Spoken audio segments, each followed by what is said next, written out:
name is Karen. I'm from the UN Sustainable Development Solutions Network at Sunway University, Malaysia.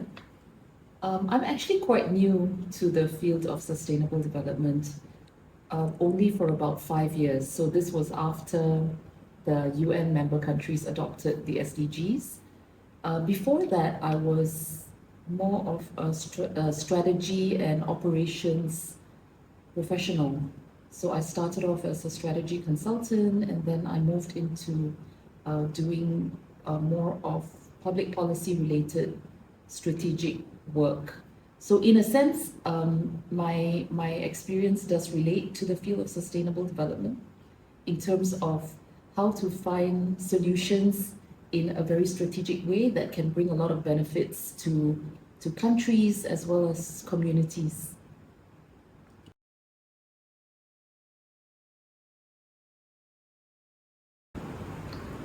I see a perfect alignment.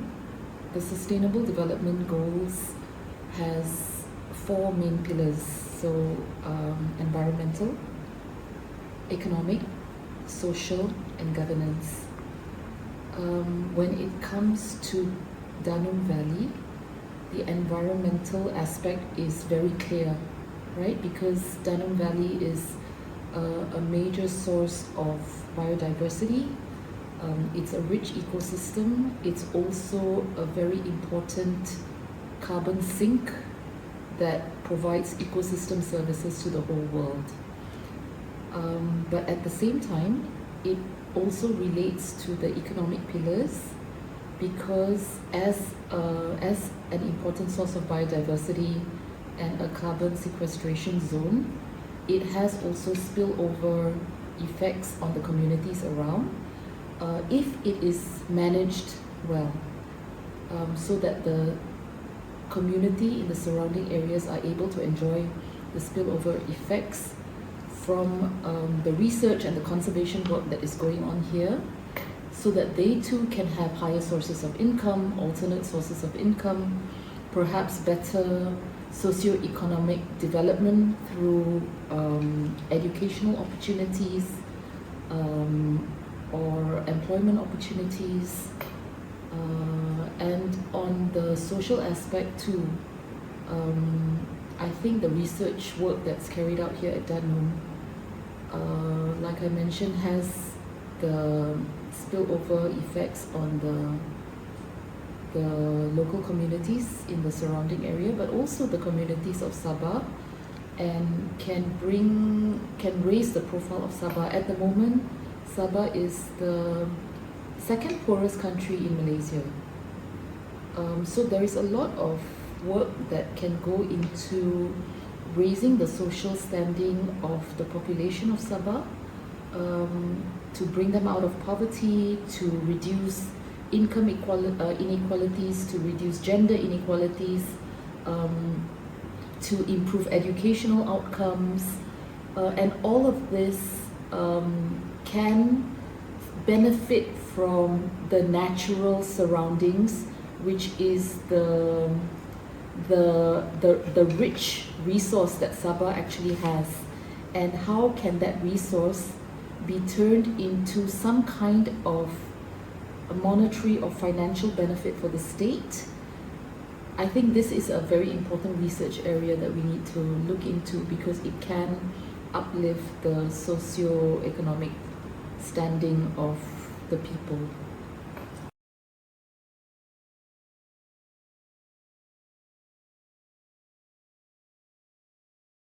My personal vision, first of all, I think the research work that has been going on in Danum Valley for the past 40 years have been truly excellent. It's such high quality research that is respected in the whole world, and it has placed Danum Valley on the world map.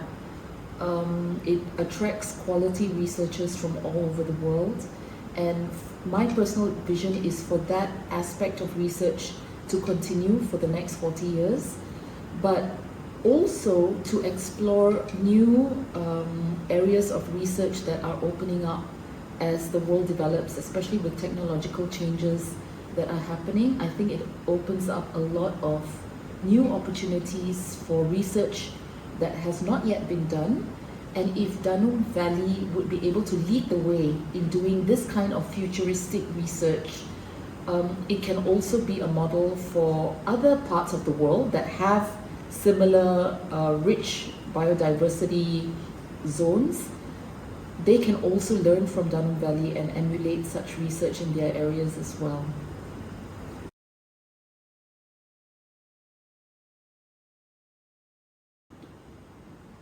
I really like this workshop. I think that the type of participants that have been convened at this workshop are really high quality, and what I really appreciate is they have been brought from very diverse backgrounds and diverse groups, and that diversity of ideas and opinions will result in some very rich outcomes at the end of today, I'm sure. So my area is actually on education for sustainable development. So very specifically, I would really like to